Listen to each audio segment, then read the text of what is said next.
Assalamualaikum warahmatullahi wabarakatuh. Halo, perkenalkan saya Zikri Dwiki Abdillah. Di sini saya akan menjelaskan salah satu jenis-jenis dari teks yang ada di bahasa Indonesia. Yuk simak sampai akhir. Dapat kita ketahui bahwa ada beberapa jenis-jenis teks bahasa Indonesia yang perlu kamu ketahui dari banyaknya jenis teks dalam bahasa Indonesia. Setidaknya kamu mengetahui tentang teks deskripsi, eksposisi, eksplanasi, persuasi, narasi, biografi, berita, dan anekdot. Apa sih yang dimaksud dengan teks eksplanasi? Teks eksplanasi merupakan bentuk tulisan yang memaparkan proses terjadinya atau terbentuknya suatu peristiwa atau fenomena. Yang dibahas dalam teks ini biasanya seperti fenomena sosial, alam, politik, hukum, ekonomi, maupun budaya. Teks jenis eksplanasi menjelaskan suatu kejadian dari fenomena tersebut secara runtut. Lalu, bagaimana dengan ciri-ciri kebahasaannya? Berikut ini ciri kebahasaan teks eksplanasi, yaitu yang pertama menggunakan kata yang bermakna denotatif. Yang kedua, menggunakan kalimat pasif, yaitu kalimat yang subjeknya berperan sebagai penderita atau dikenai pekerjaan, seperti contoh dipukul, termakan, dan lainnya. Yang ketiga, menggunakan banyak konjungsi kausalitas, yaitu konjungsi sebab akibat, misalnya sebab, karena, oleh sebab itu, oleh karena itu, sehingga, dan lainnya.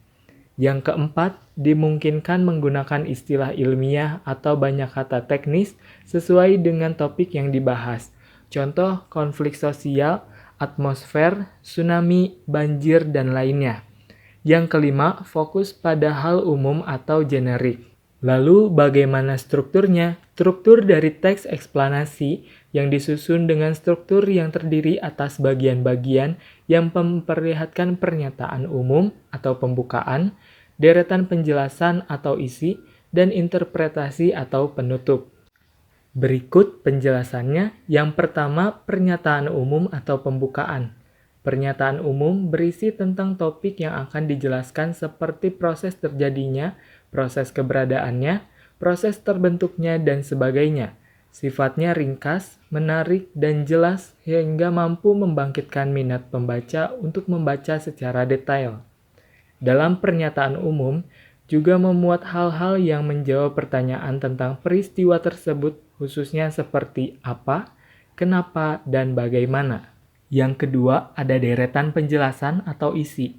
Deretan penjelasan memuat penjabaran proses kenapa peristiwa itu terjadi. Biasanya penjelas bisa terdiri dari beberapa paragraf.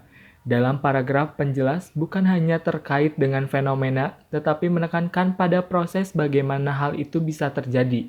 Biasanya dalam paragraf tersebut dirincikan sebab dan akibat dari sebuah fenomena yang terjadi. Rincian yang berpola atas pertanyaan bagaimana akan melahirkan uraian yang tersusun secara kronologis maupun gradual. Dalam hal ini, fase-fase kejadiannya disusun berdasarkan urutan waktu. Rincian yang berpola atas pertanyaan mengapa akan melahirkan uraian yang tersusun secara kausalitas. Dalam hal ini, fase-fase kejadiannya disusun berdasarkan hubungan sebab akibat. Yang ketiga, ada penutup atau interpretasi. Penutup mengandung intisari atau kesimpulan dari kejadian atau fenomena yang sudah dibahas. Di dalam penutup juga bisa ditambahkan dengan saran ataupun tanggapan penulis mengenai fenomena yang terjadi. Berikut ini adalah contoh dari teks eksplanasi dengan judul Gunung Meletus. Gunung Meletus. Gunung meletus merupakan bencana alam yang diakibatkan oleh meletusnya gunung berapi yang dapat terjadi sewaktu-waktu. Jenis lahar yang dikeluarkannya pun berbeda-beda. Ada yang mengeluarkan lahar panas, ada juga yang mengeluarkan lahar dingin. Biasanya gunung meletus juga disertai dengan keluarnya material lain yang berasal dari gunung Merapi. Gunung berapi dengan status aktif bisa meletus kapan saja yang disebabkan oleh adanya aktivitas ekstrusi magma. Aktivitas tersebut terjadi saat magma mencapai permukaan bumi.